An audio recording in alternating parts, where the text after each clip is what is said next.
Alright guys, we have the final DLC for Monster Energy Supercross 5 today. This is the 2009 US Open. Kind of a cool idea because, as you can see, we will show you both of them. There's two tracks in this DLC.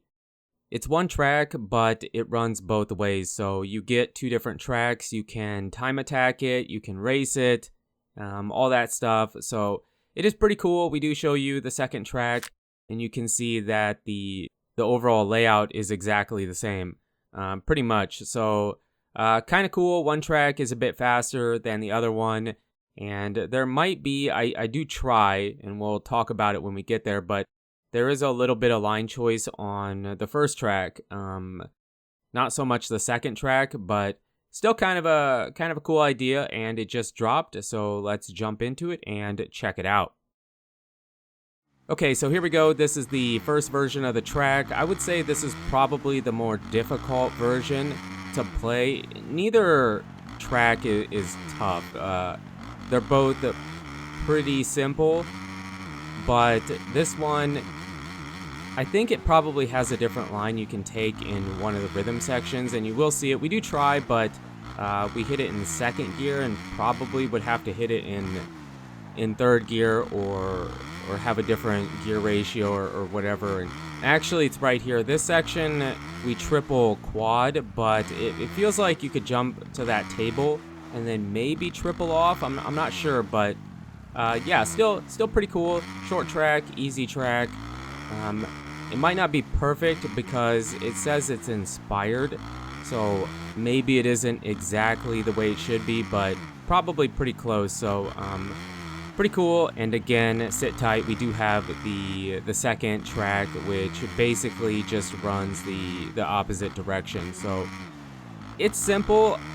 I don't know how much this DLC is exactly. I bought the season pass, so I just got it, but if I had to guess, it's probably $5 or $6. I mean, with the Monster Cup in past games, that's usually how much they charged for that DLC. So is it worth the $5 or $6? I don't know. I mean, do you play the game a bunch? I bought the season pass and I wanted to show this stuff to you guys, so we bought it. But if I wasn't doing YouTube, I don't play this game a ton. I don't mind it, okay? Don't get me wrong. I don't mind the game, but I don't play it very much. So yeah, $5, $6 isn't very much money, but is it worth it? I don't know. Would I buy it if I wasn't doing YouTube? Probably not. I probably wouldn't buy it. I mean, there's custom tracks out there that are way more fun to play than this track, and I always enjoy a good replica, but I don't know, for some reason this track, the Pontiac Silverdome track, what else, Daytona, especially Daytona, that Daytona track was so boring. I mean, whoa, it was bad. This track is better. It's better than both those tracks, but it should be because this is all we get. Now, if I remember right, I believe James Stewart won both nights. I think he was on the YZ450. I'm not sure about that, but I believe he ended up winning. It would have been cool to get Stewart as a rider with this DLC. Yeah, see here we tried it. Probably could have got it maybe if you hit it just right in third gear, but we were in second, so came up a bit short. But it definitely feels like it's possible because it's so easy to overjump the triple. And then here we switch over to the second version. This is the second track, and again, it isn't exactly the same, but it basically just runs the track the opposite direction. And we had we've seen this with the Monster Cup. I think, was that Supercross 3? Maybe Supercross 3, we got the Monster Cup where they ran it. Well, that track actually was 3 different ways because the start, one of the times the start was one way, and then it was a different way, and then they had the start outside the stadium. So it was a bit different, but this is pretty much the same. Now, it is cool because I know they haven't done that in the past, especially with the Monster Cup at DLC and in Supercross 3. They didn't They didn't let you really time attack it. I don't think. I could be wrong, but I don't think they did.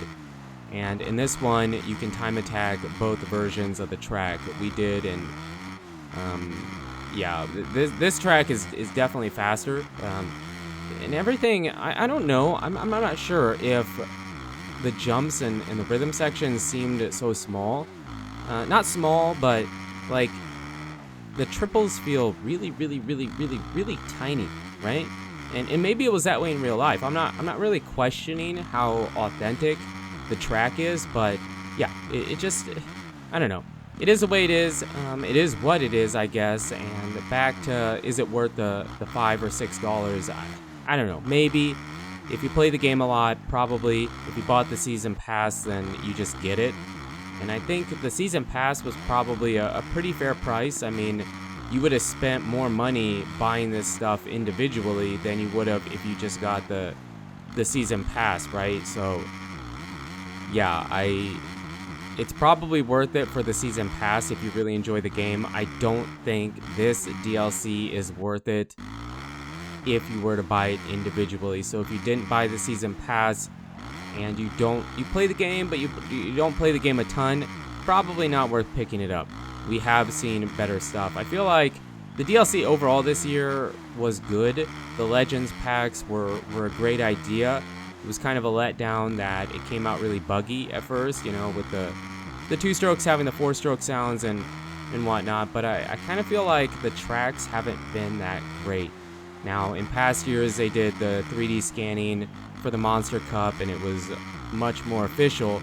Here, they couldn't do that, really, so, you know, I don't know. It is what it is, the stadium. Everything's pretty cool, but, yeah, it just, it is what it is, I guess, so...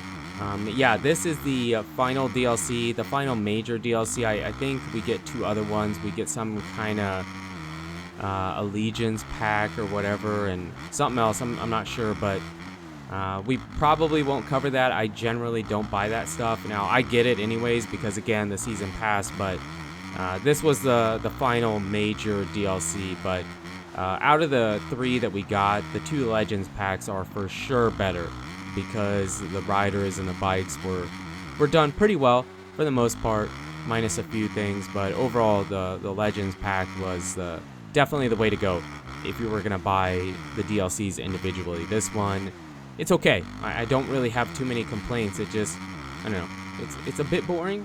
I guess I hate to say it that way, but if you feel like it's better and you really enjoy it, don't feel offended. It's just my opinion, but yeah, you guys and girls are absolutely amazing. Thank you so much for the support on the channel lately. It really does mean a lot. And until the next video, take it easy.